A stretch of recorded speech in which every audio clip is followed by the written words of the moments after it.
Pak Andi Wijaya, ini boleh dijelasin sedikit tentang proses pembuatan beras dari awal sampai akhir? Ya, pertama-tama kita ngambil gabah dari sawah, ya kan? Kita bawa ke gudang, lalu kita turunkan, kita saring di mana gabah itu biar bersih. Lalu setelah pemrosesan penyaringan gabah basah tersebut, kita naikkan ke dryer atau pengering supaya gabah itu kering. Habis gabah itu setelah kering dalam kurun waktu 8 jam dengan suhu yang cukup panas juga, akhirnya kita suhu panasnya sampai 25 derajat ya, kurang lebihnya segitu. Lanjut setelah kering kita masukkan ke mesin, kita masukkan ke mesin penggilingan gabah itu, ya kan. Terus keluar beras kotor atau masih kusam itu.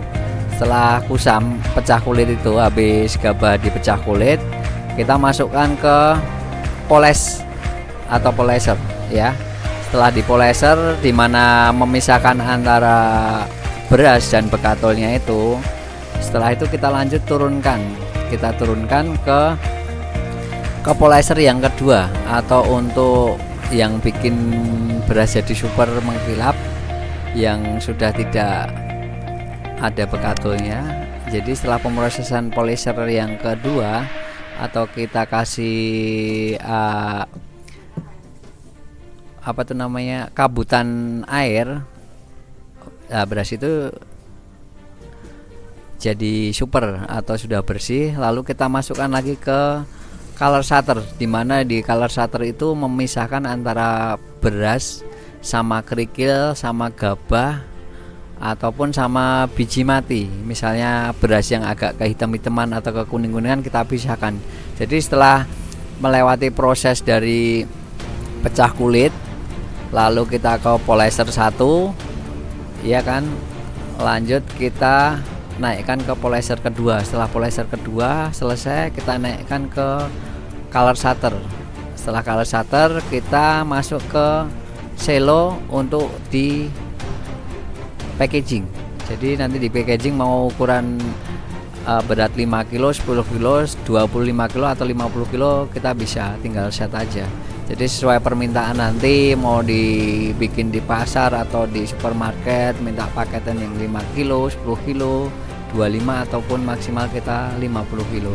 Jadi dalam color shutter itu nanti setelah dipisahkan, kita saring lagi, di mana broken atau beras patah itu sama beras yang masih utuh harus dipisahkan. Karena sebelum packaging kita harus benar-benar kita masukkan beras dalam packingan tersebut itu mau minta broken berapa. Jadi nanti sebelum kita packaging, jadi kita turunkan broken atau menir itu tersebut. Jadi minta berapa persen beras kadarnya brokennya itu sesuai harga dan permintaan tersebut.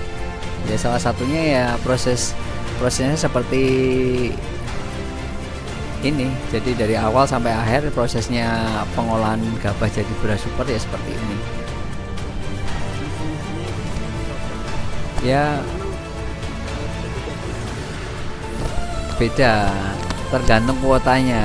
Jadi mesin satu dengan mesin yang lainnya cukup beda. Kalau tempat kita sih yang kita jalankan ini sehari kita bisa produksi 120 ton dalam sehari. Jadi itu kalau gabahnya ya bisa kurang lebihnya 300 ton ya. Target pemasaran kita ada ke Surabaya, ada ke Jakarta, dan ke Pulau Sumatera ya. Kalau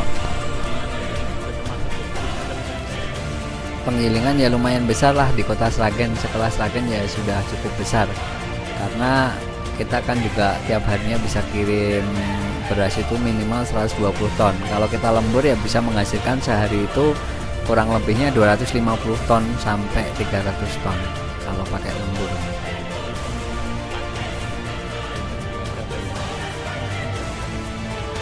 Ya sesuai permintaan, mau dibikin beras yang kadar keputihannya berapa, kadar brokennya berapa, sesuai permintaan apa yang diinginkan dari customer tersebut.